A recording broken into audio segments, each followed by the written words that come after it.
Hello dear student, welcome. तो अभी indirect taxation जो तुम्हारा जीएसटी का पेपर है, तो अब जो बच्चा जो मैं बुक का पेपर सॉल्व कर रहा हूँ ना, तुम्हारा ये क्वेश्चन पेपर का समय और एग्ज़ाम में ना क्वेश्चन नंबर 2 में 12 मार्क्स के लिए आता है, मतलब 6 मार्क्स के 2 क्वेश्चन आते हैं। तो क्वेश्चन आएगा कैसे, आंसर लिखना कैसे है, बहुत इंपॉर्टेंट है और आप अच्छे से ध्यान देते, ठीक है। तो खिलाओ पिलाओ दोस्ती पढ़ाओ।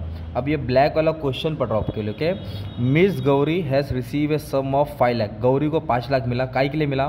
फ्रॉम हिज एम्प्लॉयर, मतलब जॉब पे से मिला on premature termination of his contract of employment, मतलब उसका जॉब अभी खत्म हो गया और जॉब खत्म होने के बाद उसको 5 लाख रुपए मिला। Miss Gauri needs your advice, उसको एडवाइस चाहिए आपका, जो आप है ना, आपका नाम क्या कमेंट में डाल दो। आपसे वो गौरी एडवाइस बोल रही है कि जो मुझे पैसा आया, रिसिप्ट आया लाइबल फॉर जीएसटी, क्या मुझे इस पर जीएसटी देना पड़ेगा कि नहीं देना पड़ेगा।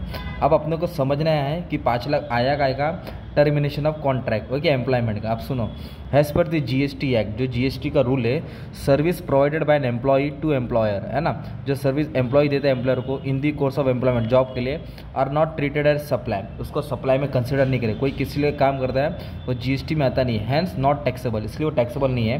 बट पर अभी इधर पर क्या लिखने का?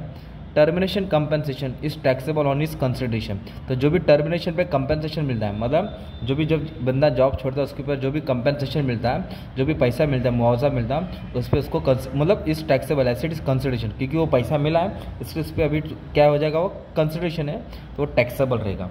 मतलब आप जो भी सर्विस देंगे उस पर उसका कुछ लेना देना नहीं है। हाँ, पर कंपनी तुमको अगर कंपनसेशन दे रही है तुम्हारे काम का, तो वो कंसिडरेशन में आएगा as per schedule 2 CGST act, इसके लिए वो टैक्सेबल हो जाएगा। क्या हो जाएगा? टैक्सेबल। तो इतना सा क्वेश्चन और इतना सा आंसर 6 मार्क्स का एग्जाम में आया था, आप अपने क्वेश्चन पेपर में भी देख सकते हो। और एक क्वेश्चन है, अब ये वाला भी रीड करा देता हूँ। ये दोनों क्वेश्चन 12 मार्क्स का था। अब ये वाला क्वेश्चन क्या दिया बच्चा मालूम है क्या? मिस्टर भवनार बुराना परचेस अ कार, बंटी ने कार खरीदा फॉर पर्सनल यूज़, खुद के लिए लगा।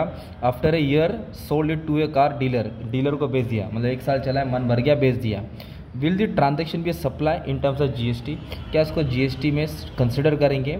तो अब सुनो कंडीशन क्या, आंसर क्या है।